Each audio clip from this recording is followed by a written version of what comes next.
That was a pretty freaky movie. What's up, y'all? Welcome to Phantom of the Indie Reviews. I have a special treat for you. I now call it Tubi Tuesdays. No, not Ruby Tuesdays. What? Is that even still a restaurant? This segment, I watch Tubi original movies and I review them. Apparently, Tubi has a plethora of original films, and I'm going to get to the bottom of as many as I can, because Tubi is a free app and it has so many great films on it. I'm only going to do 4 episodes to see if I can find some gems. Let me start off by saying, no, this is not sponsored, I promise you. But the first movie we are talking about is a 2023 psychological horror called Black Mold.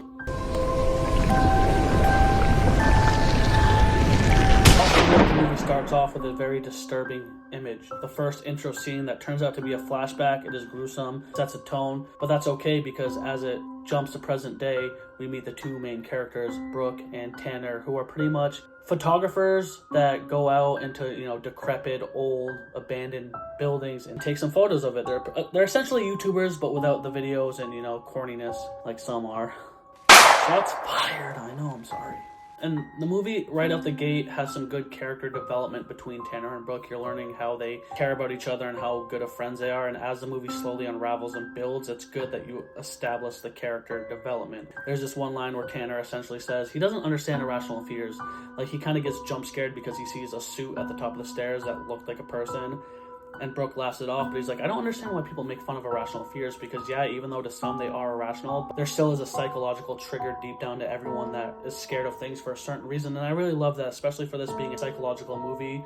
It made sense, and it made me understand that the writer knew what they were talking about. Tanner kind of pokes at his friend Brooke, and he asks her, what's your irrational fear? And from the opening scene, you can kind of already tell what it is. And as the movie unravels, you see that she is severely mourning the death of her father, and she can't quite get over that. So not that it's an irrational fear, but she's kind of clung to that childhood moment of finding her father dead, which is very brutal. They explore some more abandoned areas, and then they kind of go to the magnum opus. I believe it was called Bunker Hill or Bunker Forest. I don't remember specifically what they called it, but that's like the epitome of what they're trying to do for their photography.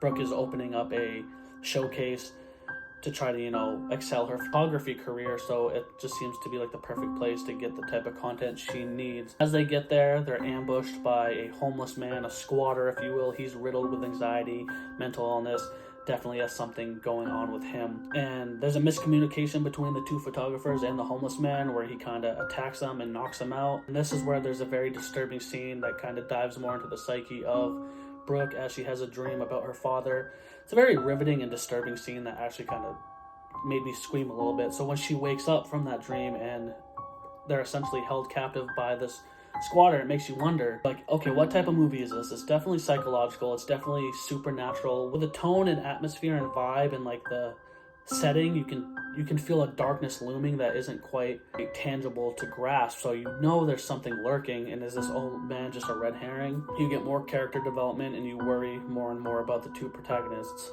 There's one gripe I have. There's a scene where the homeless guy gives her some water and she chugs it down like she's never drinking water in her life, and she's acting like she's starving, thirsting to death, which I get. In situations, it's very scary, but they were only held captive for at least 2 hours minimum. You ain't that thirsty. I'm sorry.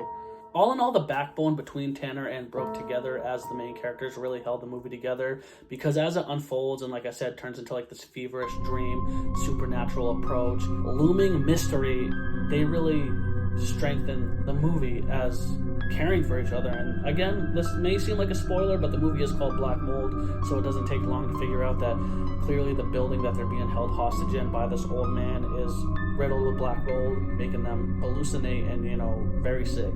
And this movie has a lot of tension, in my opinion, and it's supernatural, but in like a almost simplistic, natural way, if that makes sense. Like, there's not like these outlandish scenes that you see where it kind of takes you out of the movie. I feel like as you understand they're suffering from black mold, really serious situations, and they start to freak out, and it plays off their irrational fears, and what they're seeing and hearing isn't quite true. It makes sense because it's not over the top. Like, there's this one scene where the homeless guy decides to let them go, and as they walk away, he says, like, take care, bright star, or whatever he calls her, and that was the nickname that Brooke's dad called her when she was a kid. So it makes you wonder, you're like, okay, is she like tripping, or is he like the ghost of her father, and like how would that work? And it makes you really question it, but in a way that you're not like pissed. You're like, okay, this could be good. And a little fun fact, that the guy that plays the man the homeless man and the guy who plays your father in the flashbacks are the same actor too, but done subtly. Like, you can't really tell unless you look close. So that's another like tip at the hat where you're like, that looks exactly like her dad. That is the actor. So is that her dad all along? But I'll say this movie doesn't jump out of reality too much. It keeps it really based. And as the movie starts to progress, tensions rise, emotions get, unnerved, and Tanner, he's freaking out. Brooke's trying to keep calm. The homeless man's very upset. And there's this one scene I like too, that as the black mold kind of takes over, you see snippets of, for example, Tanner, he's afraid of certain things, right? So as he's overreacting to them, they show Brooke's point of view and sees that he's overreacting to essentially what's not really happening, and vice versa. Like, you get these intense, nauseating shots of what they're going through, and then it kind of like pulls you out of it and shows that they are just clearly under the influence of something, whether it's supernatural, black mold, a mix of both. The movie builds and builds and builds, and it finishes on a perfect ending for me. There wasn't very many questions I had left at the end. It was very ambiguous, but in a way that it was okay to be.